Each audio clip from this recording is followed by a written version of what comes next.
manhã de setembro de 1982, a cidade de Wilkes-Barre acordou com a terrível notícia de que um dos piores crimes da história americana tinha sido perpetrado no seio de sua comunidade e que o responsável ainda estava na cena do crime.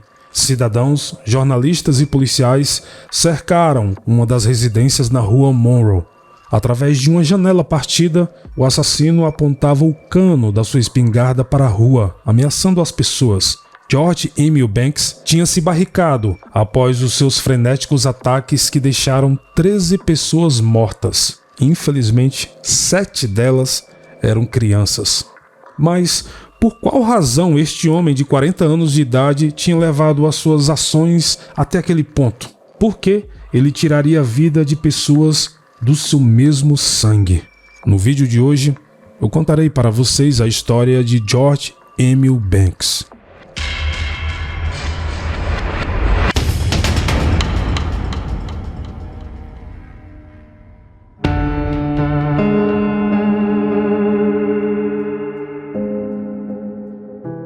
Wilkes-Barre, na Pensilvânia, já tinha sido uma das cidades mais prósperas no nordeste dos Estados Unidos. Contudo, durante as décadas de 50 e 60, sofreu o colapso da indústria das minas de carvão, dificultando a sobrevivência dos seus residentes. O lugar conseguiu recuperar parte de sua economia durante os anos 70, mas também foi nessa época que retrocedeu devido a tempestades tropicais como o furacão Agnes e a tempestade David. A cidade foi completamente devastada.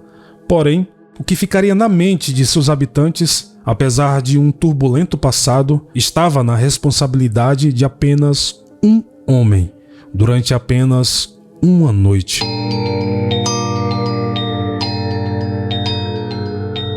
George Emil Banks nasceu no dia 22 de junho de 1942 em Wilkes-Barre. Ele era filho de uma mulher branca chamada Mary Eland e o seu pai era um afrodescendente chamado John Mack.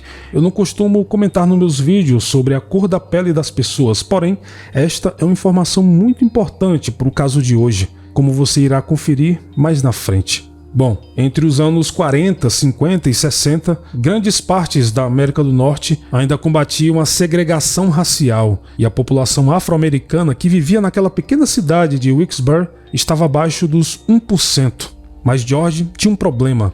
Ele sentia que não pertencia a nenhum desses grupos étnicos, falando que não era branco nem preto. E esse sentimento de exclusão o acompanhou durante grande parte de sua vida. Procurando fugir dos seus problemas internos, após terminar o ensino médio, ele se alistou no exército, mas, como tinha muita dificuldade em acatar ordens superiores, foi dispensado rapidamente. Assim que saiu do exército com 19 anos de idade, George invadiu um bar e alvejou o dono desarmado após uma discussão devido a exatamente cor da pele. Levado ao tribunal, ele foi sentenciado a 6 anos de prisão, porém, tentou fugir da cadeia e sua pena foi aumentada para 15 anos. Em 1969, com 27 anos de idade, George foi finalmente liberado para viver na comunidade que ele tanto desprezava. Contudo, se dedicou a viver uma vida de forma limpa e trabalhadora. Nesse mesmo período, apesar de ter o seu cadastro manchado por um crime, George conseguiu emprego como guarda de torre na prisão de Camp Hill, na Pensilvânia. No dia 23 de agosto, ele se casou com Dorothy M. Banks, com quem teve 2 filhas, mas o casal acabou se separando em 1976. Depois do divórcio, ele passou a namorar apenas mulheres brancas. Em 1982, depois de terminar a sua relação amorosa com uma mulher chamada Sharon Mazzillo, o casal lutou pela custódia do filho chamado Kismuye Banks, mas o juiz acabou decidindo que o menino deveria permanecer com a mãe. Depois dessa relação, George se envolveu com outras 3 mulheres simultaneamente, construindo o seu próprio harém. Elas eram Regina Clemens, Susan Juhas, que era irmã de Regina, e Dorothy Lyons. George tinha persuadido essas mulheres que viviam na rua ou em serviços sociais a se relacionarem com ele. Elas eram muito mais novas que o homem, e talvez as jovens, desejando um futuro melhor, alguém que as apoiasse, e o mais importante, que lhe dessem um abrigo, simplesmente aceitaram morar as 3 com George. Elas se mudaram para a casa do homem, que ficava em Schoolhouse Lane.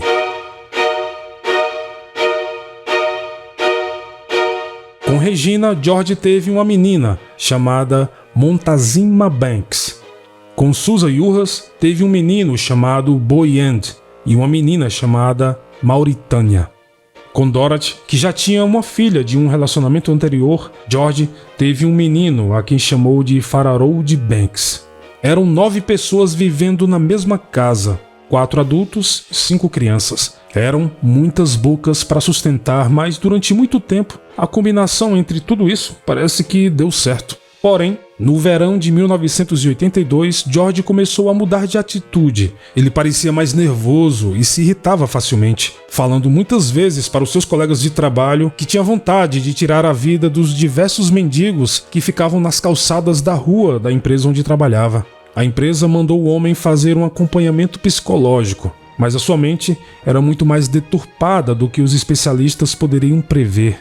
George estava prestes a explodir e começou a se preparar para isso. Ele comprou munição, armas, leu artigos de teor de guerra e combate e começou a treinar tiro ao alvo no quintal de casa. Mas mesmo assim, ninguém poderia prever o que de fato ele iria fazer.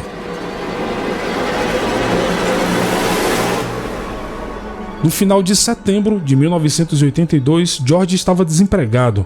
Ele não tinha a menor ideia de como iria alimentar aquela família tão grande. Em sua mente, o mundo estava perdido, à beira de uma guerra mundial. Seriam pretos contra brancos, e ele no meio dos dois, sem fazer ideia onde se encaixaria.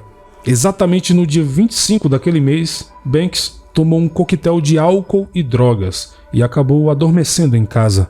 Quando acordou, ainda atordoado pela mistura e atormentado pelos seus pensamentos, resolveu tomar uma decisão que custaria a vida de 13 pessoas, incluindo 7 crianças. Foi nesse mesmo dia, por volta das 2h30 da madrugada, que a polícia foi alertada sobre um tiroteio.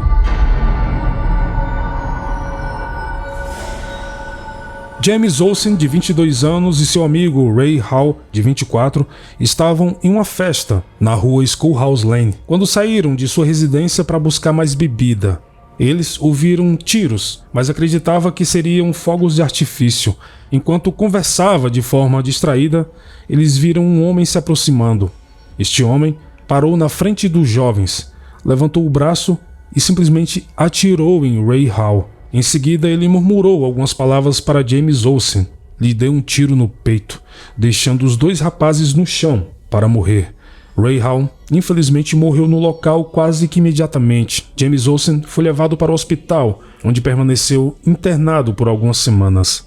Testemunhas relataram que viram um homem saindo de sua casa a poucos metros onde os jovens foram mortos, e presumiram que foi de lá que ouviram os primeiros disparos. Aquela casa tratava-se da residência de George Emil Banks, e lá a polícia encontrou 8 membros da família sem vida, 3 mulheres e 5 crianças. A sua primeira vítima foi Regina Clemens, de 29 anos, uma das suas companheiras. Em seguida, foi a vez de Mauritânia, de 6 anos, Susan Juhas, de 23 anos, Bowen, de 4 anos, Montezuma, um bebê de 1 ano e meio, e por fim, Dorothy Lyons, Nancy Lyons, a filha dela de 11 anos, e Fararolde Banks, todos alvejados na cabeça. Após este frenesi, George saiu para a calçada, onde disparou contra James Olsen e Ray Hall. Ele então caminhou por cerca de 20 minutos em direção à casa de sua ex-companheira, Sharon Mazzillo, de 24 anos.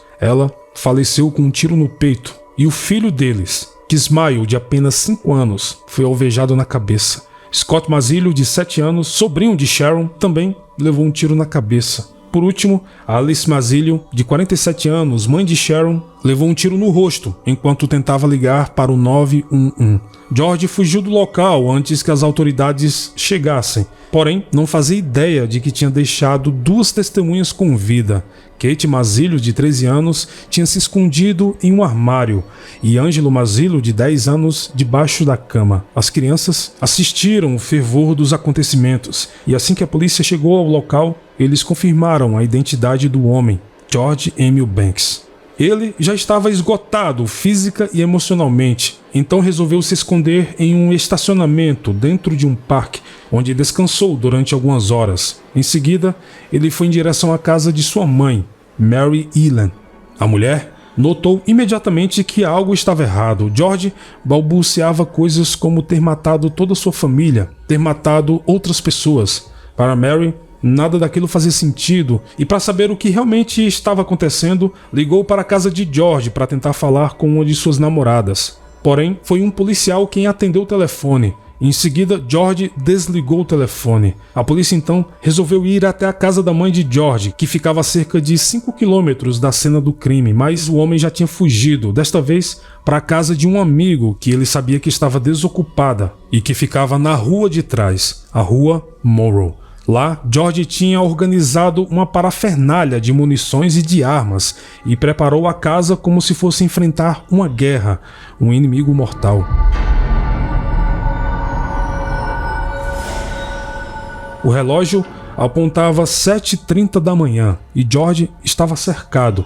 Ele não tinha para onde escapar. Mesmo assim, gritava ferozmente e fazia ameaças, dizendo que queria desaparecer do mundo, que o mundo era racista e que já tinha libertado a sua família do sofrimento. A polícia tentou convencê-lo de que os seus filhos ainda estavam vivos, na tentativa de que George se rendesse sem incidentes, mas o homem sabia que não tinha jeito das crianças terem sobrevivido. As autoridades fizeram de tudo para que ele saísse. Até sua mãe, Mary Eland, tentou estabelecer contato e convencer George a sair com as mãos para cima, mas não adiantou. As rádios locais e TVs passavam a falsa notícia de que os filhos de George estavam vivos, hospitalizados e que precisavam da ajuda do pai. Obviamente que isso era uma tentativa de fazer com que o homem se rendesse, mas também não adiantou. Até que, no meio da multidão, um homem chamado Robert Johnson começou a andar em direção à casa. Ele era ex-colega de George do tempo em que ele serviu ao exército. Robert, de alguma forma, conseguiu convencer a George a se entregar, dizendo que faria um escudo humano entre ele e a polícia. E às 11h17 da manhã, quase 4 horas depois de se barricar, George Emil Bank finalmente foi preso. No dia 6 de junho de 1983, ele foi levado para o tribunal para o seu julgamento pela morte de 13 pessoas com idades entre 1 ano e meio e 47 anos. De acordo com o juiz, durante todo o processo, George se mostrou uma pessoa calma, bem educada e muito inteligente. Porém, ele estava convencido de que tinha poupado a sua família de uma guerra racial que iria acabar com o mundo muito em breve. No dia do seu 41º aniversário e apenas 16 dias após o início do julgamento, o júri, de forma unânime, tinha chegado a um acordo. Culpado. George foi sentenciado à morte por 12 homicídios em 1º grau, culpado e sentenciado por 1 homicídio em 3º grau. Culpado e sentenciado por tentativa de homicídio e agressão agravada, culpado e sentenciado por roubo e assalto. Ao longo dos anos, os seus advogados tentaram apresentar vários recursos para avaliações psicológicas, considerando que, caso George fosse constatadamente insano, a sentença de morte seria revogada. Em 2006, ele passou por uma avaliação psiquiátrica e os profissionais disseram que George apresentava quadros de psicopatia, delírios e irracionalidade. Em maio de 2010, a pedido da defesa de George, o juiz realizou uma audiência e determinou que ele era mentalmente incompetente para executar ou para auxiliar seu advogado em um recurso de clemência. Em setembro de 2017, George foi enviado para uma unidade habitacional restrita na prisão de Greater Ford. Em seguida, em 2018, foi enviado para um centro prisional psiquiátrico. Atualmente, George tem 80 anos de idade.